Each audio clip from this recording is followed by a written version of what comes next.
우리 하나님의 말씀 함께 보시겠습니다. 오늘 우리에게 주시는 하나님의 말씀은 신약성경 마태복음 25장 41절에서 마지막 46절까지 있는 말씀입니다. 또 왼편에 있는 자들에게 이르시되 저주를 받은 자들아 나를 떠나 마귀와 그 사자들을 위하여 예비된 영원한 불에 들어가라.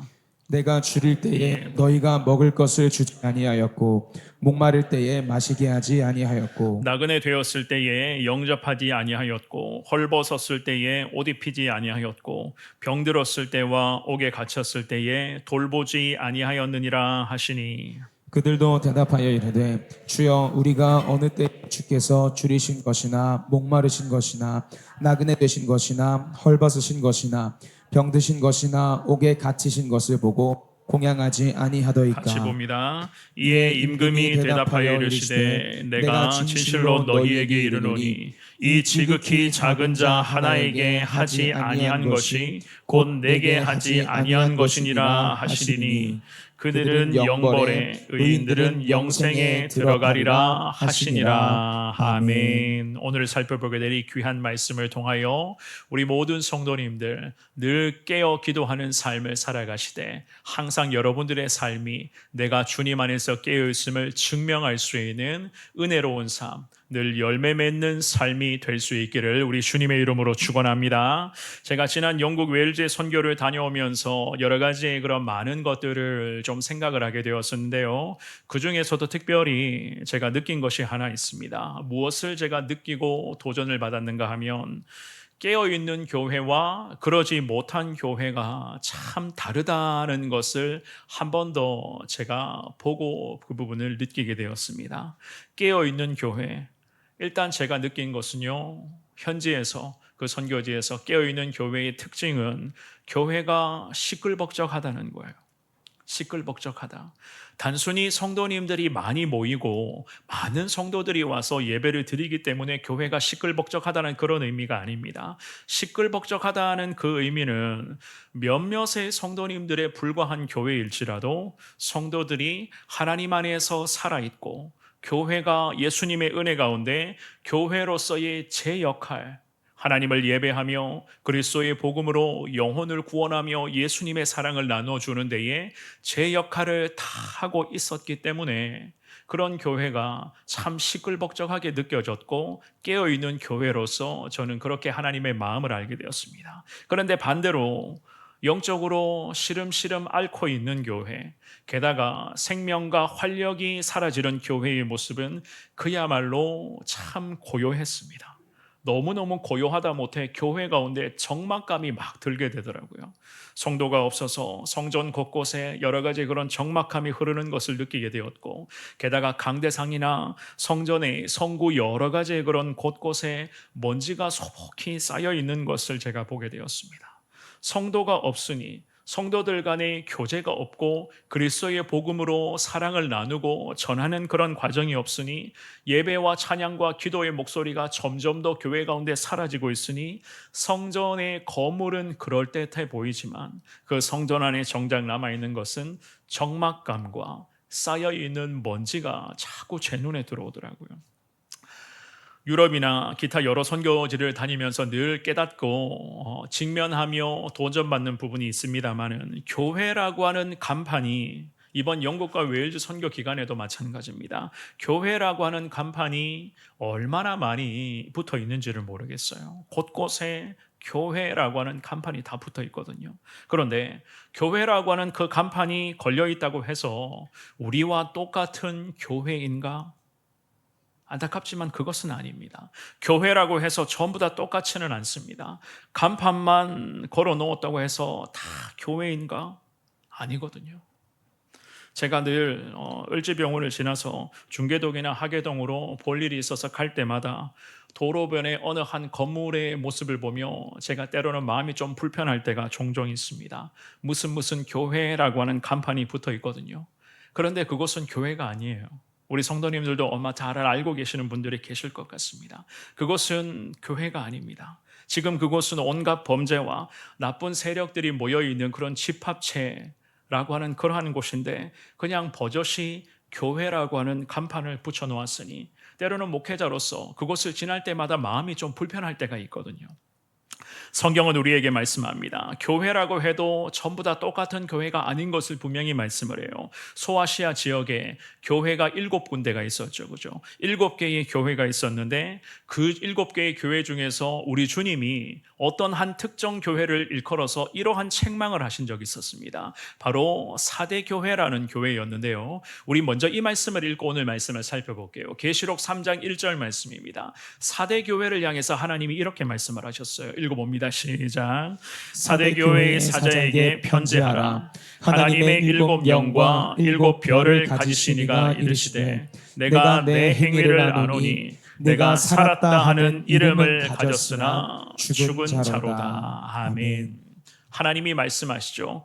교회를 향해 교회라고 하는 이름을 갖고는 있으나 실제 이 교회는 하나님이 진단하십니다. 죽은 교회라고 진단을 하세요. 죽은 교회. 오늘 2부 예배에 나오신 사랑하는 여러분, 우리는 오늘 마태복음 25장의 이 말씀, 마지막 부분의 이 말씀을 살펴보면서 왜 우리 믿음의 사람들, 오늘 2부 예배를 드리는 우리가 깨어 기도하는 삶을 왜 살아가야만 하는가에 대한 그 이유를 오늘 말씀을 통해서 다시 한번 살펴보게 될 것입니다. 특별히 깨어 있음은 하나님 우리에게 무엇을 요구하시는가?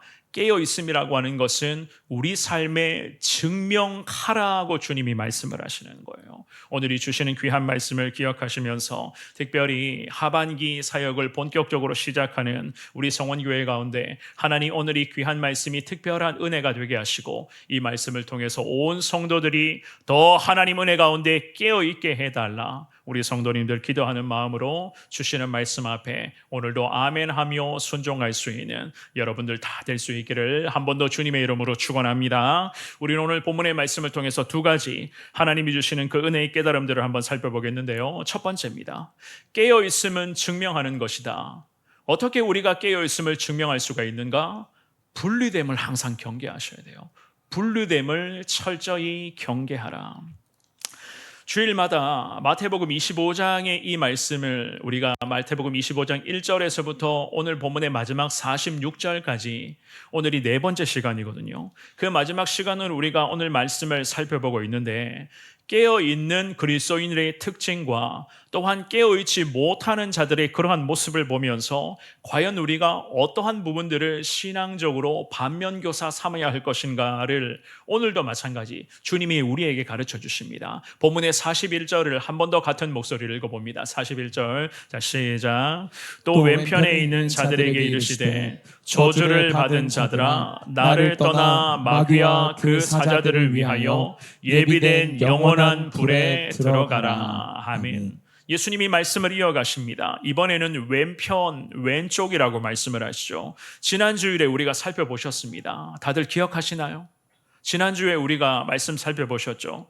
유대인들은, 이스라엘 민족들은 특별히 오른쪽을 선호하는 민족들입니다. 그래서 이스라엘 민족들에게 있어서 왼편, 이 왼쪽은 당연히 그들에게는 저주였어요. 그런데 우리 예수님 41절의 말씀을 언급을 하시면서 왼편에 있는 자들에게 일컬어서 저주받은 자들이라고 분명하게 선언하십니다. 그렇다면 왼편에 있는 자들, 왼쪽으로 분류되어 있는 자들이 왜 저주를 받았을까요?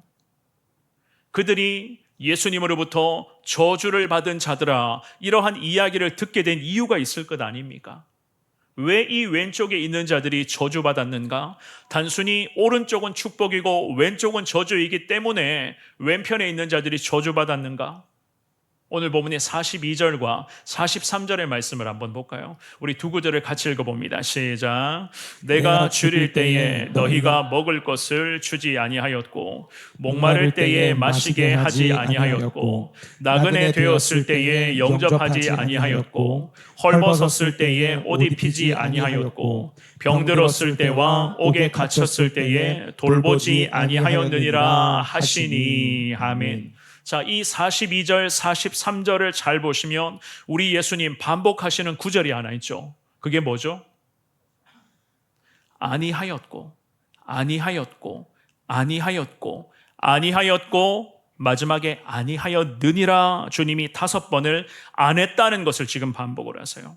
결국 그렇다면 우리 예수님 심판의 기준이 뭡니까? 그렇습니다. 안 했다는 거예요. 하라는 것을 안 했고, 당연히 해야만 하는 것을 안 했고, 교회도 그리고 성도들도 성도로서의 도리, 교회로서의 사명 해야만 하는데 안 했다는 거예요. 그래서 안 했기 때문에 그 결과로 왼쪽으로 분류될 수밖에 없었고, 왼쪽으로 이미 분류되어 있으니 예수님이 말씀하시죠. 너희는 저주받았다고 말씀을 하십니다. 그렇다면 왼편에 있는 자, 이 저주받은 자들이 안 했다고 주님이 말씀을 하시거든요. 5번이나 반복하며 안 했다고 말씀하시는데 과연 무엇을 안 했겠습니까? 저들이 뭘 안 했기 때문에 이렇게까지 주님으로부터 책망받고 있죠. 지난 주일에 우리가 살펴보았습니다. 오른쪽에 분류된 자들이 무엇을 했는지를 우리가 알고 있어요. 지난 주일에 말씀을 통해서 우리가 다 배웠거든요. 그 오른편으로 분류되어 있는 자들이 했던 것을 우리가 알고 있다면 이 왼쪽에 분류되어 있는 자들이 안 했던 것이 과연 어떤 것인지를 분명하게 알 수가 있습니다. 우리 한번 볼까요? 35절과 36절의 말씀입니다. 마태복음 25장 35절 36절 읽어봅니다. 시작. 내가 줄일 때에 너희가 먹을 것을 주었고 목마를 때에 마시게 하였고 나그네 되었을 때에 영접하였고 헐벗었을 때에 옷을 입혔고 병들었을 때에 돌보았고 옥에 갇혔을 때에 와서 보았느니라. 아멘.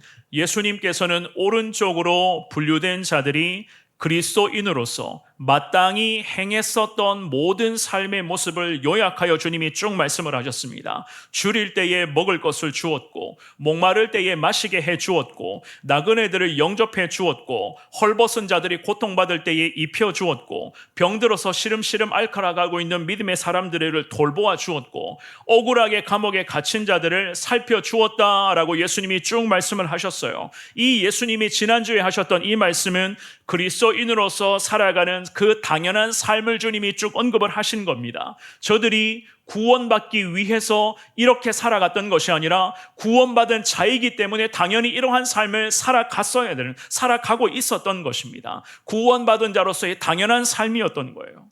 오늘 본문으로 와서 우리 예수님이 왼편에 소속된 자, 저주받게 된 자들은 이런 것들을 적어도 안 했다는 거예요. 하지 않았다는 겁니다. 악한 일을 했기 때문에 저주받았다 이런 말씀이 아니죠. 왼편으로 분류된 자들은 선행, 즉 그리스도인으로서의 삶의 도리를 안 했기 때문에, 좀 더 구체적으로 말씀드리면 예수님 믿는 사람으로서의 삶을 제대로 살지를 않았기 때문에 깨어있음을 내 삶으로 증명해내야 되는데 그것을 증명하지를 못하고 머리로만 예수님을 믿는다라고만 생각으로 그치고 있었기 때문에 결국 이 사람들은 주님이 말씀하십니다. 왼편으로 소속되어 저주받은 자들이라고 예수님이 이 말씀을 하시는 거예요. 참 무서운 말씀이죠, 그죠? 그렇다면 그들이 받게 될 저주는 어떤 저주입니까? 41절 말씀에 분명히 말씀을 합니다. 우리 한 번만 더 41절 읽어봅니다. 시작. 또 왼편에 있는 자들에게 이르시되 저주를 받은 자들아 나를 떠나 마귀와 그 사자들을 위하여 예비된 영원한 불에 들어가라. 아멘.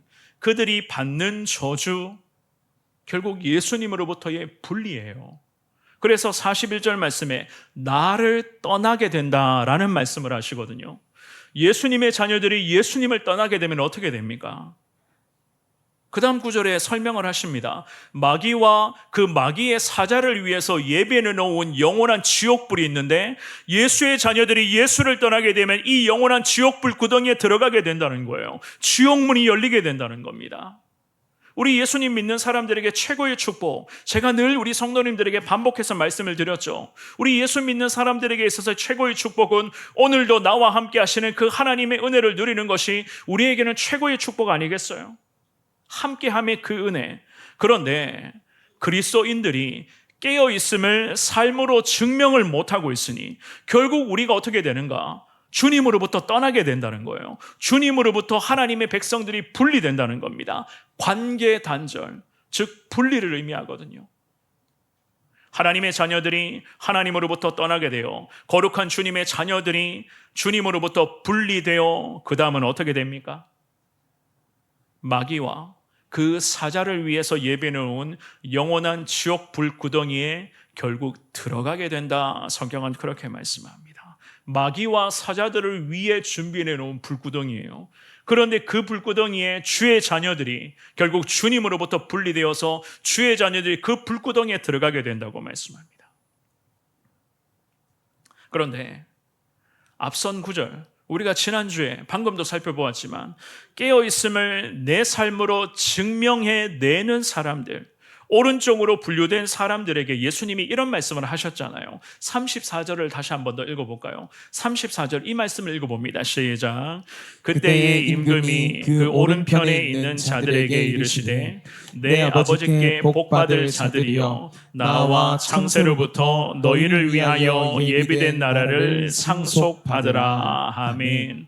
의로운 자들, 거룩한 그리스도인들, 오른쪽으로 분류된 자들을 위해서 주님이 분명히 말씀하십니다. 창세로부터 너희를 위하여 예비된 천국을 말씀을 하세요. 하나님의 백성을 위해서 주님은 거룩한 천국을 준비해 놓으시고 그 천국을 그리스도인으로서 깨어있음을 삶으로 증명하는 사람들에게는 그 예비된 천국을 주님이 상속해 주실 것이라고 약속을 하시거든요. 그런데 오늘 본문에 와서는 어떻게 합니까? 그리스도인으로서 마땅한 삶을 살지 못하는 자들은 어떻게 해요? 마귀와 그 사자를 위해서 지옥불을 준비해 놓으셨는데 이 지옥불 구덩이가 결국에는 우리의 것이 된다고 주님이 말씀하시거든요. 참 기가 막힌 말씀이죠. 그렇죠? 마태복음 3장 말씀해 보시면은 우리 예수님이 쭉정이에 대해서 이렇게 말씀하신 적이 있었습니다. 마태복음 3장 12절입니다. 우리 같은 목소리를 읽어봅니다. 시작. 손에 키를 들고 자기의 타작 마당을 정하게 하사 알곡은 모아 곳간에 들이고 죽정이는 꺼지지 않는 불에 태우시리라. 아멘. 주님 말씀하시죠. 죽정이들은 어떻게 하신다고요? 꺼지지 않는 불이라고 말씀을 하세요. 꺼지지 않는 불에 태우실 것이다. 쭉정이들은 영원히 불타는 지옥에 결국 들어가게 될 것이다. 오늘 예배에 나오신 사랑하는 여러분, 왼쪽과 오른쪽, 오른쪽과 왼쪽의 차이가 이렇게 엄청난 결과를 가져온다는 것을 아마 우리 성도님들은 다들 알고 계셨을 것 같아요. 결국 예수님으로부터 분리된다면 이렇게 무서운 결과가 우리의 인생에도 어쩌면 나타날 수가 있습니다. 그러므로 사랑하는 여러분, 예수님 편에서 늘 예수님과 함께 절대로 예수님을 떠나지 말고 늘 예수님과 함께 거룩한 믿음의 그리스도인 삶을 살아가시는 데에 좀 더 힘을 낼 수 있는 여러분들 되시기를 바랍니다. 특별히 예수님의 자녀답게 주님 앞에 꼭 붙어 있으면서 마땅히 실천해야 될 그리스도인으로서의 삶의 도리에 최선을 다하시기를 바랍니다. 그리스도인이라면 그리스도인답게 살아가야 된다는 거예요. 왜 그리스도인들이 세상 사람 흉내내는 것입니까? 우리 믿음의 사람들은 정말로 하나님이 함께 하시기 때문에 하나님이 늘 나를 붙잡고 계시기 때문에 당연히 우리의 삶의 도리는 하나님의 뜻대로 살아가는 것입니다. 오늘 이러한 주님이 가르쳐 주시는 그 은혜의 진리를 잘 깨달으심으로 항상 깨어있는 삶을 여러분들의 삶의 현장에서 증명해 내보이시되 주님과 함께함이 내게는 가장 큰 축복입니다. 이러한 믿음과 확신을 가지고 늘 하나님만을 바라보시며 늘 주님과 함께 믿음의 길을 걸어갈 수 있는 우리 모든 성도님들 되시기를 우리 주님의 이름으로 축원합니다. 두 번째입니다. 깨어있음을 증명하기 위해서는 내 기준이 아니에요. 모든 삶의 순간순간을 하나님의 말씀을 기준 삼아 따라가야 됩니다. 오늘 본문의 44절 말씀 읽어봅니다. 44절입니다. 시작. 그들도 대답하여 이르되 주여 우리가 어느 때에 주께서 줄이신 것이나 목마르신 것이나 나그네 되신 것이나 헐벗으신 것이나 병드신 것이나 옥에 갇히신 것을 보고 공양하지 아니하더이까. 아멘. 왼쪽으로 분류된 자, 영원한 불구덩이에 들어가야만 하는 자들이 항변하듯이 이야기를 하죠. 그들의 이야기를 잘 보시면 이 44절 말씀 억울하다는 거예요. 게다가 자기들은 영원한 형벌, 즉 지옥불이라는 이 끔찍한 벌을 받을 이유가 없다고 생각을 합니다. 이들이 하는 이야기를 잘 보시면은 사실 저들이 왜 왼쪽으로 분류되었는지, 왜 주님으로부터 저주받게 되었는지 자체를 사실 저들은 몰랐습니다. 이것은 무엇을 의미하는가 하면 그리스도인답게 늘 깨어 기도하는 삶을 살아가야 되는데 기본적인 신앙조차 망각하고 있었다는 거예요. 기본적인 신앙조차 저들은 놓치고 있었다. 결국에는 하나님의 뜻이 그들에게는 그들의 삶의 기준이 되지를 못했기 때문에 억울하다고 주님 앞에 토로합니다. 이것이 그들에게 심각한 문제였고 그 문제의 결과는 영원한 지옥 불구덩이에 들어가게 되는 그 결과를 초래한 거예요. 어떻게 보면 참 안타깝죠, 그죠? 그래서 우리 예수님이 말씀하십니다. 45절 말씀 읽어보겠습니다. 오늘 본문의 45절입니다. 시작. 이에 임금이 대답하여 이르시되 내가 진실로 너희에게 이르노니 이 지극히 작은 자 하나에게 하지 아니한 것이 곧 내게 하지 아니한 것이니라 하시니. 아멘. 우리 예수님 분명히 말씀하세요.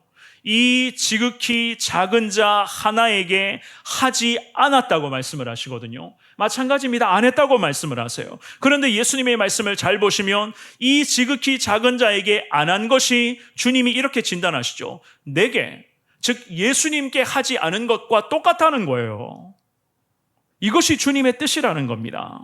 천국과 지옥, 왼쪽과 오른쪽이 결정되는 기준, 결국 하나님의 뜻이거든요. 그래서 주님이 말씀하십니다. 이 지극히 작은 자에게 안 했던 것은 결국 내게 하지 않은 것과 주님은 같은 것으로 취급하면서 주님이 우리의 인생의 모습을 지금도 판단하신다는 거예요.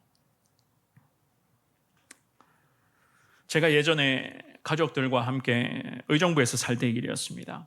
우리 자녀들이 굉장히 어렸을 때예요. 의정부역을 지나서 저희 가족들이 의정부 시내 중앙로로 가기 위해서는 의정부역을 건너가야 되거든요. 그 역을 건너가는 그 과정 속에서 의정부역에 가면 사실 노숙하시는 분들이 꽤 많이 계십니다. 곳곳에서 역전 곳곳에 노숙하시는 분들이 많이 계시거든요. 그분들이 역전 곳곳에 자리를 잡고 먹을 것과 돈을 구걸을 합니다. 그때도 저는 아무렇지도 않게 의정부역을 지나서 맞은편 저 시내 거리로 걸어가고 있었는데 아내가 갑자기 그 노숙하시는 분들 앞으로 지나갈 때에 저희 아이들이 그때 굉장히 어렸어요. 그 어릴 때 그 어린 자녀들에게 아내가 갑자기 500원짜리 동전을 꺼내서 각각 손에 쥐어주더라고요. 그리고 아이들에게 아내가 이런 이야기를 합니다. 저기 가서 저분들에게 드리고 오라 라는 이야기를 하는 거예요. 제가 그래서 뭐하러 그렇게 하느냐, 제가 사실 정색하듯이 이야기를 했거든요. 굳이 뭐하러 그렇게 하느냐. 아내가 이런 이야기를 했습니다. 아이들에게 어릴 때부터 예수님의 사랑을 가르쳐야 된다. 그 사랑을 실천하는 것이 무엇인지, 그리스도인으로서, 그리스도의 자녀로서 당연한 것을 부모는 알게끔 해줘야 되고 그것을 가르쳤다면 그것을 실천하도록 해야 된다라는 것을, 그 이야기를 제게 하는 거예요. 제가 아직까지도 그 순간을 잊지 않고 있거든요. 사실 동전 500원짜리 하나였습니다. 그 500원짜리 하나, 참 적은 금액, 그 500원이 그분들에게 무슨 도움이 되겠습니까? 저는 사실 전혀 이런 부분에서 생각하지를 못했거든요. 아니, 관심이 없었습니다. 그런데 아내는 그러한 부분들을 이미 알고 있었고 항상 그 아내는 자기 지갑에 동전을 항상 넣어 다녔습니다. 왜냐하면 이런 분들을 만날 때마다 그 동전을 드리기 위해서 그 지갑에 무거운 동전들을 늘 넣고 다녀요. 그래서 그때도 그랬습니다. 아이들에게 직접 손에 500원짜리 하나씩을 쥐게끔 하면서 이것을 그분들에게 갖다 드리고 오라라고 이야기를 하는 거예요. 이것이 예수님의 사랑이고 이 예수님의 사랑을 어릴 때부터 실천할 수 있도록 하는 것이 부모의 사명이라는 그런 이야기를 하는 거예요. 노숙하시는 분들이나 그저 역전이나 공공장소에 그런 분들이 오갈 데가 없어서 그냥 저는 그렇게 생각을 했습니다. 노숙하겠지, 갈 데가 없으니까 저렇게 지내겠지라고만 저는 생각을 했지, 그분들을 통해서 이 지극히 작은 자 하나에게 한 것, 이 예수님의 말씀을 저는 전혀 생각하지를 못했다는 거예요. 그것이 그때는 이 부족한 목회자이지만 제 신앙 순종의 한계였거든요. 오늘 우리 예수님이 분명히 말씀하십니다. 왼쪽으로 분류된 자들에게 말씀을 하세요. 이 지극히 작은 자에게 지금까지 안 한 것을 말씀을 하시며 하지 않았던 것을 말씀하시며 이 지극히 작은 자 한 사람조차 예수님의 마음으로 품지를 못하고 예수님의 시선으로 바라보지를 못하는데 예수님을 믿는다고 하면서 예수님을 사랑한다고 한들 무슨 소용이 있느냐? 이 지극히 작은 자 하나에게 하지 아니한 것은 곧 내게 하지 아니한 것과 똑같다고 주님이 말씀을 하십니다. 우리가 사실 그리스도인으로서 구원받은 하나님의 자녀들로서 늘 주님과 동행하는 믿음의 사람으로서 깨어 기도하는 삶을 살아가야 한다는 것을 너무 우리는 잘 알고 있습니다. 그런데 이게 참 어렵거든요. 이게 참 어려운 부분이거든요. 이 지극히 작은 자 한 사람조차 섬기지 못하는 것, 이게 우리 신앙의 한계라는 말입니다. 그런데 우리 주님께서는 이렇게 우리 입장에서는 좀 억울할 수가 있어요. 제 입장에서는 사실 억울할 수가 있거든요. 이 노숙하시는 분들인데 굳이 우리가 왜 도와주어야 되는가? 라는 이러한 억울함을 토로할 수가 있지만 예수님의 기준은 이게 아니라는 거예요. 이것은 어디까지나 내 생각이라는 겁니다. 그래서 예수님께서 말씀하시기를 예수의 기준을 따라가야 되고 예수님의 기준을 통하여서 우리는 이 거룩한 주님의 뜻 가운데 그리스도인이지 않느냐. 그렇다면 깨어 기도하는 삶을 통해서 순종해야 된다라고 그림이 말씀하십니다. 그래서 우리 신앙생활이 참 어려운 거예요. 왜 어려운가? 사실 그렇습니다. 이 지극히 작은 자 하나에게 하지 아니한 것, 이 지극히 작은 자 한 사람을 섬기는 것 절대 만만치 않거든요. 왜 만만치 않은지 아십니까? 왜 이것이 어려운지 아십니까? 예수님이 내게 허락하신 것이 아니라 그저 이것은 내 것이라고 여기고 있기 때문이에요. 제가 그 아내가 가지고 있었던 500원짜리를 우리 것이지, 우리가 벌은 것이지, 우리 것이지 라고만 여기고 있었기 때문에 참 이런 삶이 어려운 것입니다. 내가 열심히 일해서 번 돈이고 내가 열심히 땀 흘려서 얻은 결과라고 우리가 생각하고 있기 때문에 이 지극히 작은 자 하나를 위해서 섬기지를 못하는 거예요. 구원받은 자로서 늘 깨어 기도하며 그리스도인다운 삶을, 선행을 실천하며 우리가 살아가야 되는 것이 우리 모두의 삶의 당연한 모습인데 우리는 이 기본적인 것조차 제대로 지키지를 못하고 있으니 내 것이라고만 생각하고 있었으니 주님의 뜻을 우리가 제대로 알 리가 있겠습니까? 그래서 우리 예수님이 46절 말씀에서 이렇게 말씀을 하십니다. 우리 같은 목소리로 46절 말씀 읽어봅니다. 시작. 그들은 영벌에, 의인은 영생에 들어가리라 하시니라. 아멘. 우리 예수님 영생을 얻을 것인가 아니면 영벌을 받을 것인가 라고 하는 기준은 작은 자를 섬겼는가? 이 지극히 작은 자 한 사람을 예수님이 그토록 사랑하시는 예수님의 사랑이 필요한 영혼으로 바라보고 이 영혼을 위해서 기도하며 이 영혼을 위해서 섬길 자세가 되어 있는가를 주님이 우리에게도 원하시는 거예요.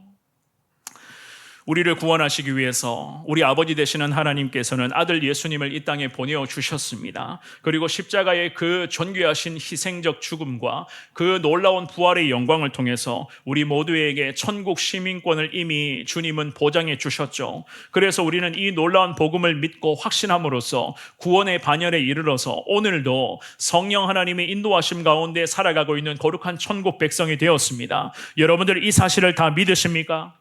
이 놀라운 사실을 믿으십니까? 그렇다면 이 사실을 믿으신다면 하나님이 우리에게 말씀하시는 것을 이 말씀을 하시는구나라는 것을 확신하시면서 요한 1서의 말씀을 한번 읽어보겠습니다. 요한 1서 4장 20절 말씀 우리 같이 봅니다. 시작. 누구든지 하나님을 사랑하노라 하고 그 형제를 미워하면 이는 거짓말하는 자니 보는 바 그 형제를 사랑하지 아니하는 자는 보지 못하는 바 하나님을 사랑할 수 없느니라. 아멘. 아멘.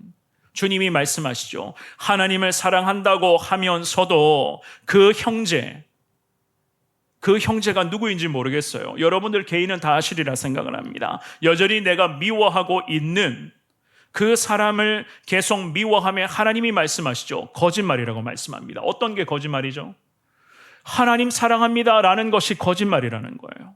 그런데 그 형제를 사랑하지 아니하는 자는 보지 못하는 바 하나님이 단언하시기를 절대 하나님 사랑할 수 없다고 말씀을 하십니다. 이 말인 즉슨 끊임없이 우리 주변의 영혼들을 돌아보시면서 섬기고 나누며 베풀며 그 영혼을 위해서 기도하는 삶을 우리는 살아가야 할 것인데 품지 못하고 미워하고 그 사람을 질투하고 시기하고 원망한다면 사랑하는 여러분, 하나님을 사랑할 수 없다고 성경은 그렇게 말씀을 하세요.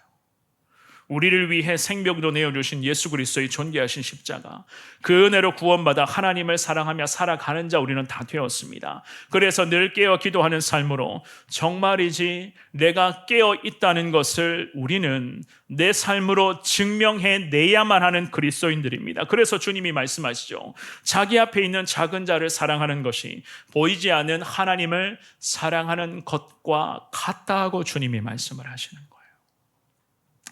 제가 이 말씀을 드리고 오늘 설교 말씀 정리하겠습니다. 언제부터인가 우리 교회에 성도님들이 많아지기를 시작을 하고 예배드리러 오시는 분들이 점점 더 조금씩 늘어나는 것을 계속 우리는 경험하고 있습니다. 물론 이 모든 것은 다 하나님의 은혜이고 요즘같이 참 전도가 너무나 어려운 이 시대 가운데 교회로 오시는 분들, 예수 그리스도의 복음을 통해서 신앙의 길을 들어오시는 분들이 조금씩 많아지고 있다는 것은 정말이지 하나님이 교회 가운데 우리 모두 가운데 주시는 하나님의 위대한 축복인 것을 우리는 믿습니다. 그런데 성도들이 조금씩 많아지고 우리 성원교회 가운데 하나님이 맡겨주신 여러 사명과 많은 비전들이 계속 생겨나서 있는지는 모르겠지만 교회 곳곳에서 특별히 성도와의 관계 현장에서 여러 가지 갈등이 생겨나고 문제가 자꾸만 생겨난다는 소식을 제가 지금 계속 듣고 있습니다. 심지어는요, 신앙생활을 함에 있어서 신앙생활의 순종의 여부가 다르다라고 하는 그 이유에서 오는 갈등들,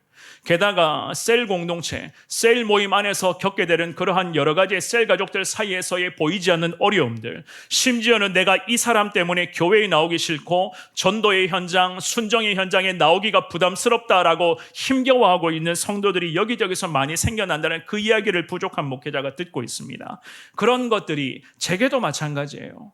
참 제게도 무거운 짐이 되어 기도의 자리에서 더 하나님을 바라보겠다라고 하는 이러한 믿음의 다짐을 제가 계속하고 있거든요. 오늘 2부 예배에 나오신 사랑하는 여러분, 갈등과 대립, 교회 안에서의 갈등과 대립의 주된 원인이 무엇인지 아십니까? 왜 성도와 성도 사이에 갈등이 생겨나고 크고 작은 보이지 않는 대립이 생겨나는지, 왜 보이지는 않지만 여전히 우리 가운데에 이 사람을 품지를 못하고 왜 미워하고 갈등하고 대립하는지 알고 계십니까? 그것은 바로 하나님의 기준이 아니라 내 기준을 정답으로만 여기고 있기 때문이에요. 그렇기 때문에 우리 가운데 갈등이 생겨나고 대립이 생겨납니다. 거룩한 하나님의 은혜의 공동체, 이 예배 공동체 안에서도 심지어 하나님을 믿는다라고 하면 그리스도인들 사이에서도 이러한 보이지는 않지만 크고 작은 갈등과 어려움이 생겨나고 여전히 드러내지는 않고 있지만 내 마음에 미움이 자꾸만 발생이 되는 거예요. 그런 상태로 우리는 오늘을 시작으로 하반기 셀 모임을 새롭게 시작을 합니다. 우리 사랑하는 성도님들이요, 사랑하는 셀리더분들이요, 하나님의 뜻에 순종하실 준비 되셨습니까? 우리 귀한 셀리더분들이 얼마만큼 기도로서 준비하시며 오늘 하반기 셀 모임을 시작하시려고 여러분들이 준비하셨는지 저는 잘 모릅니다만 살아계신 하나님은 다 알고 계실 줄 믿습니다. 우리 주님의 이름으로 부탁드립니다. 깨어 기도하는 삶을 살아가시되 오늘부터 깨어 기도하는 삶을 살아가는 그 인생인 것을 여러분들의 삶으로 증명해 보이실 수 있는 우리 모든 성도님들 되시기를 축원합니다. 내 삶으로서의 증명이라고 하는 것은 절대로 예수님으로부터 분리되어서는 안 됩니다. 나를 떠나서는 안 된다고 주님이 말씀을 하시죠. 그러므로 우리는 늘 예수님께 딱 붙어 있어야 되는 거예요. 예수님께 딱 붙어 있는 상태로 늘 주님과의 동행을 내 인생의 최고의 축복으로 여기며 주님 뜻 가운데 순종할 때에 우리가 깨어있음을 내 삶으로 증명해 보일 수가 있는 것입니다. 그리고 주님의 이름으로 한 번 더 부탁드립니다. 내 기준이 정답이 아니에요. 내 생각이 정답이 아닙니다. 우리 예수님의 뜻을 여러분들 인생의 정답으로 여기시기를 바랍니다. 그럴 때에 갈등과 대립의 이 조짐이 있더라도 하나님의 뜻을 정답으로 여기며 그 하나님의 뜻 가운데 내가 가장 낮은 자 되겠습니다 라는 이 순종과 결단으로 주님 앞에 엎드릴 때에 우리 하나님께서는 갈등과 대립이 우리의 순종을 통해서 사라질 수 있도록 은혜를 베풀어 주실 것이고, 이 작은 자 하나에게 한 것이 예수님에게 한 것이라는 이 말씀이 우리의 삶의 온전한 열매가 되어서 예수님의 마음으로 주변의 영혼을 품고, 예수님의 시선으로 내 주변의 연약한 자들, 예수님의 사랑이 너무너무 필요한 자들을 바라보며 그 영혼을 위해서 기도할 수 있는 온전한 그리스도인으로 살도록 주님은 함께하여 주실 것을 믿습니다. 이것이 바로 깨어있는 그리스도인들의 삶의 전형이요, 내가 주님 안에서 깨어있다는 것을 증명하는 삶 자체라는 거예요. 오늘 주시는 말씀을 가슴에 새기면서 부족하지만 주님 앞에 기도하며 내 마음을 다 쏟아내겠습니다. 나를 잘 아시는 주님, 늘 함께하여 주시고 늘 은밀히 보시는 그 주님께서 우리에게 내 마음을 다 쏟아내며 하나님을 바라보기를 원하는 내게 하나님 은혜 베풀어 주시기를 원합니다. 이러한 마음으로 주님을 의지하시며 늘 깨어 기도하는 삶으로 승리하시는 우리 모든 성도님들 되시기를 주님의 이름으로 축원합니다.